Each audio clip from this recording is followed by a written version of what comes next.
அனைவருக்கும் வணக்கம். என் பெயர் அன்னபூரணி. எங்க டீமோட ப்ராஜெக்ட் பத்தி நான் இப்போ சிம்பிளா விளக்க போறேன். ஒவ்வொரு தேர்வின் போதும் நாம் காணும் காட்சி இதுதான். தேர்வு மையத்தின் வாசலில் நீண்ட வரிசைகள், குழப்பங்கள் மற்றும் கடைசி நேரத்து மன அழுத்தம். ஒரு மாணவரின் அடையாள அட்டையை அச்சிடப்பட்ட பட்டியலுடன் ஒப்பிட்டு சரிபார்க்கும் இந்த பழைய கைமுறை செயல்முறை அதிக நேரத்தை எடுத்துக்கொள்வதோடு மட்டுமல்லாமல் ஆள் மாறாட்டம் போன்ற மோசடிகளுக்கும் வழிவகுக்கிறது. இந்த சிக்கல்களுக்கு ஒரு தீர்வுதான் எங்கள் ப்ராஜெக்ட் ஸ்மார்ட் தேர்வு இருக்கை ஒதுக்கீட்டு அமைப்பு. ESP32 மைக்ரோ கண்ட்ரோலரை மையமாக கொண்டு கைரேகை சென்சார், ESP32 கேமரா, ஒரு LCD திரை மற்றும் ஒலி அறிவிப்புக்கான ஸ்பீக்கர் ஆகியவற்றை பயன்படுத்தி இந்த சாதனத்தை நாங்கள் உருவாக்கி உள்ளோம். இது எப்படி வேலை செய்கிறது என்று பார்ப்போம். இந்த அமைப்பில் நாங்கள் இரட்டை அடுக்கு பயோமெட்ரிக் பாதுகாப்பை பயன்படுத்தி உள்ளோம். படி 1, கைரேகை அங்கீகாரம். ஒரு மாணவர் முதலில் சாதனத்தில் உள்ள கைரேகை சென்சாரில் தங்கள் விரலை வைக்க வேண்டும். நமது சிஸ்டம் அந்த கைரேகை தரவுத்தளத்துடன் ஒப்பிட்டு சரிபார்க்கும்.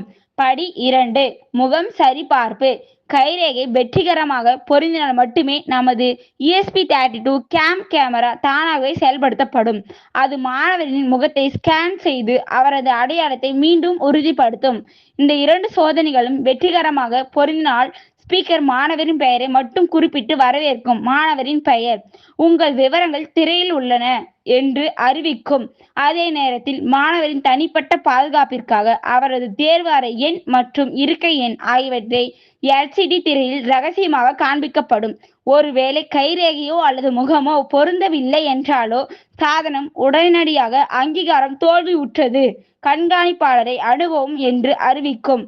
அப்பொழுது கண்காணிப்பாளர் தனது பிரத்யேக கடவுச்சொல் மூலம் மாணவரின் விவரங்களை சரிபார்க்க மேனுவல் மோட் வசதியும் இதில் செய்யப்பட்டு உள்ளது. இந்த ஸ்மார்ட் தேர்வு இருக்கை ஒதுக்கீட்டு அமைப்பு மூலம் தாங்கள் தேர்வு மையங்களில் ஆள்மாறாட்டத்தை முற்றிலும் தடுக்கிறோம். செயல்முறையை வேகமாகவும் துல்லியமாகவும் பாதுகாப்பாகவும் மாற்றுகிறோம். இதன் மூலம் மாணவர்கள் எந்தவித மன அழுத்தமும் இன்றி தேர்வில் முழு கவனம் செலுத்த முடியும். பார்வையிட்டதற்கு நன்றி.